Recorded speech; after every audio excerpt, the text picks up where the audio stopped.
isuduwaha wasaaradda duulista iyo hawada ee gobolkan Awdal mudane Mustafa Ibrahim Cabdi ayaa waxa uu ka deeriyay xaaladda airportka ee magaaladan Boorama wuxuuna hoosta ka xariiqay inay jiraan dad doonaya inay boobaan dhulka airportka isla markaana ay jagooyin ay guryo ka sameystaan ka dhigtaan isuduwaha oo arimahaasi falanqeynayana waxa uu yiri dadweynaha reer Awdal waxaan jecelahay in ay deeqan naga siiyaan galoonkooda oo kulli ay wax soo bishadaan gacmo jibna ku weyn karaan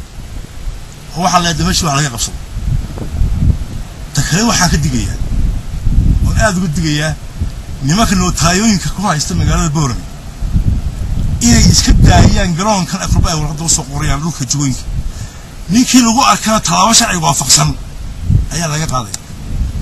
dadka deegaanka runtii dhulku way bixiyeen abaal fiican ku leeyihiin waxbay qabteen iyagu raali ka yihiin haddana imika xukuumadda inay waxay hagaajito la xadeeyo laakiin waxa jirta niman kale oo waliba qaarkood shaqeeya xukuumadda oo raba inay dhistaan garoonka afkiisii aan isku haysan oo jiraan wardaay aanu shakhsi baa lahay meeshan qori inuu ku qabsado marka maamulka gobolka aad bay uga hawlgaleen taliyaha qaybta iyo gudoomiyaha gobolka iyo maamulkuba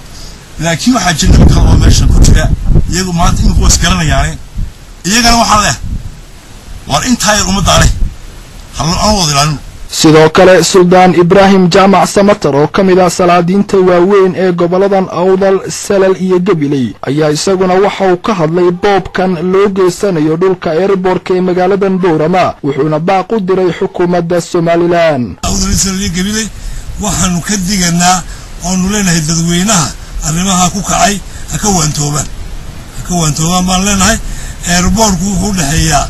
madaarku wuxuu dhaxeeyaa dadweynaha waa quruxdii iyo sharaftii magaalada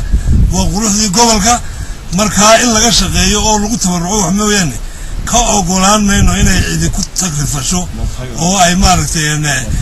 jagooyin maalin walba laga goosto oo dhagxaan la dhigo looma dul qaadan karayo baan leenahay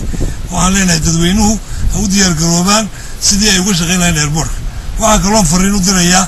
oo aan ballan lahayn wasiirka duulista iyo hawada Somaliland